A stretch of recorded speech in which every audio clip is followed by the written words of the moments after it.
causas de mortalidad según el INEC en las últimas estadísticas del 2024. 4 minutos. Doctor, ¿cómo identificar, cómo actuar, qué debe hacer el familiar en caso de que ya observe que su familiar no tiene una actuación o está actuando distinto o ya lo ve, digamos, en una especie de desmayo? ¿Qué hacer frente a estas situaciones que nos puede cerrar? Y hay la disponibilidad de los hospitales, obviamente, doctor. Adelante. Bueno, hay que tener siempre la premisa de que tiempo es cerebro, porque el tiempo es lo que más va a importarnos a todos, ya que tenemos solo un margen de 4 horas y media para poder actuar. ¿Sí? Entonces hay que poder identificar oportunamente el síntomas como cuáles. Una asimetría de la carita, es decir, una parte caída de la cara, un lenguaje que vemos que el paciente no puede articular bien las palabras, que el paciente habla así, que no puede pronunciar bien o no puede entender o no habla incoherencias, una pérdida de la movilidad de un brazo, de una pierna, o la pérdida de la sensibilidad de la misma extremidad, del mismo lado, ¿ya? Una pérdida transitoria de la visión o muchos vértigos, inestabilidad, son síntomas que hay que tomarlos muy en consideración porque podría estar en curso un ataque cerebrovascular, que no es nada más que la oclusión o el taponamiento de una arteria del cerebro, ya sea por un coágulo de sangre o un trombo de grasa, ¿no? Entonces, eso hay que tomar en consideración. 8:46 minutos. Nosotros, ¿qué debemos tomar en cuenta, doctor? ¿Se puede evitar llegar hasta ese punto de todas estas enfermedades neurológicas que usted acaba de indicar y que generalmente usted lo decía, los pacientes que llegan resulta que están en un estado de infarto, de derrame, etcétera, etcétera? Doctor, ¿cómo podemos prevenirlo? ¿Se puede prevenir? Claro. A ver, la prevención es importantísima. Nosotros lo que hacemos ya cuando diagnosticamos un caso de esto es dar una prevención secundaria, pero la prevención primaria es la que deberíamos de tenerla, como por ejemplo llevar una vida saludable, es decir, hacer actividad física de forma rutinaria, alimentarse con comidas libres de grasas saturadas o de comidas ultraprocesadas, aquellas que, que están en los snacks, ¿no? Por decir, en las frituras, en las pizzas, papas fritas, o jugos que vienen envasados, todo. Entre otras cosas, estas comidas ultraprocesadas y las comidas ricas en grasa saturada y polisaturadas son las que van a conllevar a un estado inflamatorio, es decir, se van a inflamar las arterias y van a conllevar a una oclusión inminente. Entonces, hay que tener en consideración la alimentación, mantener controladas las enfermedades crónicas porque hay una alta incidencia. Recordemos que la principal causa de muerte en Ecuador son las enfermedades cardiovasculares, ¿no? Los infartos de corazón. Pero los infartos de corazón también se dan, o sea, se dan por una enfermedad de las arterias. Estas enfermedades de las arterias no solo van a haber en las arterias coronarias del corazón, sino también van a haber en las arterias carótidas y las arterias también del cerebro.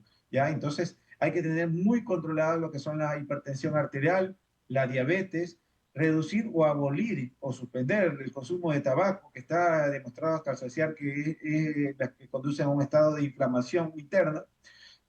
Ya dije, hacer actividad física y alimentarse de una forma regular. Y por supuesto, dormir bien, hidratarse también de una forma adecuada y llevar una vida lo más relajada posible al hablar de evitar el estrés innecesario. ¿Sí? Esto suena a una utopía, como lo dije ayer en otra entrevista, pero realmente se puede evitar el estrés innecesario, que es una de las principales causas de arteriosclerosis y de inclusive hasta del empeoramiento de un estado inflamatorio. 8:48 minutos. Oiga, abogado, yo mientras lo escuchaba, eh, voy a ponerme como ejemplo. Cuando a mí me encanta, de verdad, la grasa, o sea, yo como bastante. Y yo sí me he percatado que cuando al menos como, por ejemplo, papipollo o hamburguesa, que me gusta, o alitas, Terrible. inmediatamente me duele la cabeza. Y yo sí me he percatado en eso. ¿Qué será? Que se eleva algo y que nos provoca esto y podría desencadenar en enfermedades cerebrales, doctor, porque a mí yo sí me he fijado en eso, cuando yo como grasa saturada, inmediatamente me empieza a doler la cabeza y es unas horas prolongadas hasta que se me quita. Bueno, hay que tener muy en cuenta el término, este, mecanismos de recompensa. El mecanismo de recompensa se forma en el cerebro cuando nosotros disfrutamos de algo, nos hace que tengamos un placer y sigamos en ese rol, ¿no? Por ejemplo, comer comidas ricas en grasa, nuestro cerebro encuentra un placer en eso y continúa y continúa. Lo mismo es cuando comemos algo con mucho azúcar o mucha sal, crea una dependencia a corto plazo, porque a medida que tú lo vas privando, lo vas descontinuando de a poco, ya tu cerebro se adapta a comer algo con poca azúcar o poca sal o disminuir el aporte de grasas. En lo que concierne a que le duela la cabeza cuando come algo rico en grasas, no encuentro tanto la, la asociación. Creería que más está como algo mental, algo que te sugestionas y podría conllevar a esa sintomatología, pero no necesariamente está íntimamente en relación en la aparición de una cefalea y una ingesta de grasa, ¿no? Básicamente eso es lo que podría responder. ¿En qué punto deben los pacientes acudir al médico? ¿Puede hacerse una prevención si se quiere hacer un control para evitar llegar a ese punto de todas estas enfermedades cerebrales, doctor? ¿Se puede hacer un control preventivo? Bueno, acá esa es una cultura que no tenemos los ecuatorianos y gran parte de las personas, creo que Latinoamérica, ¿no? No hacemos una medida preventiva, más aún cuando ya tenemos 40 años, es cuando más debemos de cuidarnos, aunque sea una vez al año, hacernos un chequeo de rutina, pero eso no se lo hace.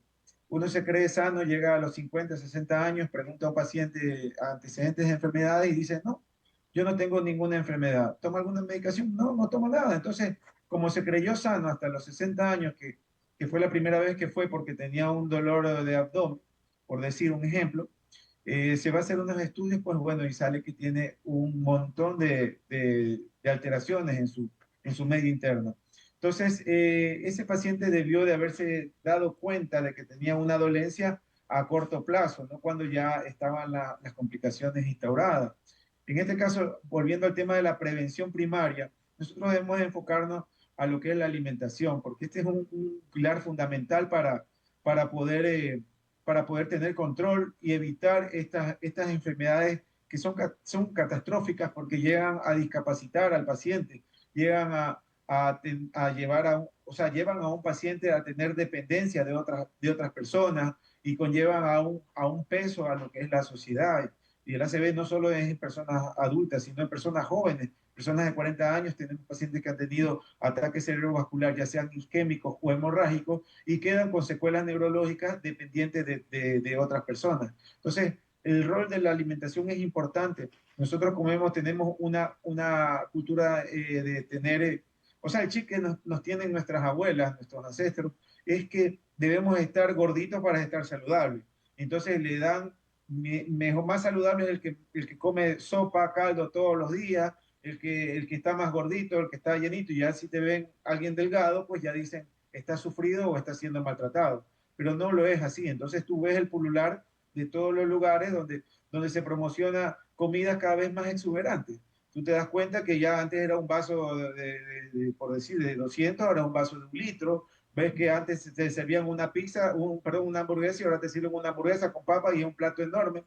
Y entonces más campeón es el que más come, más campeón es el que más gordito está. Entonces, eso es una paradoja realmente porque conlleva una complicación a la enfermedad, lo que es el, la enfermedad metabólica, síndrome metabólico, que es aumento del perímetro abdominal, aumento de la presión arterial, resistencia a la insulina, que es ya la diabetes, y eso pues inflama las arterias, hace que tu corazón no funcione bien y puede conllevar a que se desprenda un coágulo del corazón por una fibrilación auricular o que de las carótidas se despegue un pedazo de un trombo así mismo de grasa o de sangre y conlleve a un ataque cerebrovascular. Entonces, la alimentación es un rol importante que no tenemos porque esto es la llave de todos. Ahí viene la hipertensión, la diabetes, las enfermedades renales crónicas, las diálisis, y vemos a estos pacientes que tienen todas estas enfermedades que pudieron haber sido bien controladas por básicamente por una buena alimentación y una cultura de deporte. 8:54 minutos. Doctor, ¿cuál es la recomendación que le podemos dar a las personas? Porque como usted decía, aquí nos falta esa cultura de salud, porque generalmente acudimos al médico cuando ya no aguantamos el dolor y ya no sabemos qué más hacer y nos hemos automedicado, que vamos a la farmacia y le preguntamos, diga, ¿qué Así pastilla nos es. puede dar? Y quizás se comete el error de no acudir al médico. ¿Qué recomendación le podemos dar a los amigos oyentes? Bueno, básicamente que solo existen 4 horas y media para poder actuar, ¿no? Actuar significa de poner un antídoto o poner una droga en la vena y que vaya a destapar la arteria que está ocasionando el problema en el cerebro y poder llegar a tener una discapacidad muy baja o nula, ¿no? Hemos tenido acá en la emergencia del hospital pacientes que se le ha puesto la medicación y ha quedado con un ranking modificado, que es una escala que utilizamos nosotros en cero, es decir, ningún síntoma. Tuvo un ACV, tuvo la cicatriz en el cerebro, producto del ACV, pero no ha quedado ninguna secuela neurológica. Entonces, esa es la mentalidad, ese sería nuestro objetivo como Ministerio de Salud Pública, que entre un paciente enfermo y salga con la menor o nula discapacidad. Entonces, el consejo sería la concientización de las personas para que puedan identificar de forma oportuna estos síntomas que pueden ser el curso de un ataque cerebrovascular y buscar asistencia inmediata. No esperar una ambulancia o no esperar a que el vecino o que el taxi, que venga el vecino que está en el centro, sino inmediatamente llevarlo a una unidad de hospitalaria más cercana para que pueda ser valorado, porque si tiene un defecto motor, sensitivo, trastorno de la visión, pues tiene que ser valorado precozmente. Ahora, hay un subtipo de ACV que se llama ataque isquémico transitorio. Eso se debe cuando un coagulito tapa de forma transitoria una arteria y el paciente tiene síntomas que no duran más allá de una hora, menos de una hora, y se pasaron los síntomas. Y muchas veces el paciente joven o adulto mayor, ya se me pasó, no, no pasó nada. Ojo que ese puede ser el anuncio de que la tormenta está por venir y puede ya desprenderse un coágulo más grande, tapar de forma permanente la arteria más grande y dejarlo con secuelas permanentes y discapacidad severa, irreversible. 8:56 minutos. El Hospital Guayaquil atiende todo lo que usted nos acaba de indicar. Doctor, ¿cómo está esa atención con los pacientes? Claro, nosotros tenemos un servicio de neurología, contamos con 4 neurólogos que atendemos en las distintas áreas de aquí del hospital. Nos llegan pacientes con distintas patologías.